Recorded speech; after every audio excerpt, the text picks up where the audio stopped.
Evicting a tenant can seem like a complicated process, but in this video we'll quickly explain the eviction laws in Indiana and outline some simple steps that landlords can take to initiate an eviction. First, what is an eviction? Eviction is the process of legally removing a tenant. It's illegal for a landlord to change locks on a property or physically remove a tenant from that property. So, if the tenant refuses to leave after violating the terms of a lease agreement, a landlord must seek an eviction from the court. This is different from the simple termination of a lease. A landlord can opt not to renew a lease after the specified term has ended. There is no need to involve a court in this process. In this video, we'll talk about what the eviction process looks like, Indiana law that determine how evictions are handled, and how to legally remove a non-compliant tenant from a property. Be sure to watch to the end of this video to find a link to a fillable eviction notice. When a tenant in Indiana breaches the terms of a lease agreement, a landlord can serve the tenant with what's called a notice to quit. There are several versions of this form, and each is designed for a different situation. The first is a 10-day notice to quit, which is issued when a tenant fails to pay rent. This form instructs the tenant to either pay rent within 10 days or to vacate the property. There is no grace period for rent payment in Indiana. Rent is due on the due date. Another version of the form is called a reasonable time notice to quit for non-compliance. This form is used when the tenant is found to be in breach of the lease in some way that's not related to the payment of rent.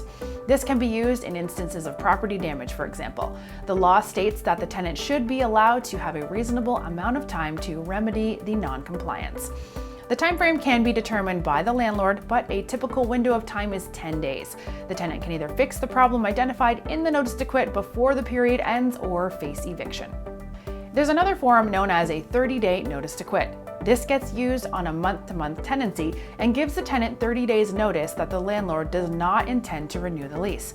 If the tenant fails to respond to the notice to quit within the specified time frame, the landlord is legally entitled to begin the eviction process. It's worth noting that if the tenant is found to be purposefully destroying the property, the landlord does not need to provide notice to begin the eviction process. In Indiana, the process of eviction begins with filing a complaint form in court. This form can be found on our website or at the local court. It assigns a court date and asks for an explanation of the grounds for the eviction claim. The complaint must be served on the tenant by a sheriff, who must provide a return of notice of claim indicating the document was served on the tenant in person at the leased property or via certified mail. If the tenant disputes the complaint, the tenant can file a form called an affidavit within 10 days of receiving the complaint.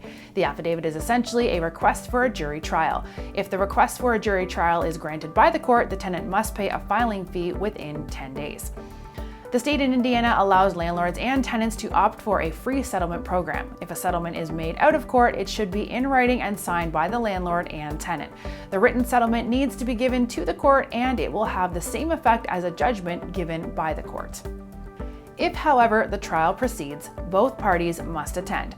The tenant can file a counterclaim but must do this 7 days before the hearing. Both parties should bring all relevant documents to the court on the date of the hearing.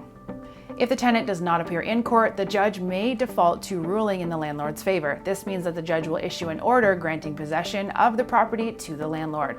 The order can be enforced by the sheriff. If the landlord does not appear in court, the case may be dismissed, but the landlord is allowed to file it again. We've got everything you need to get eviction proceedings going, from eviction notices to court documents, and you can access all of them at the link below for free.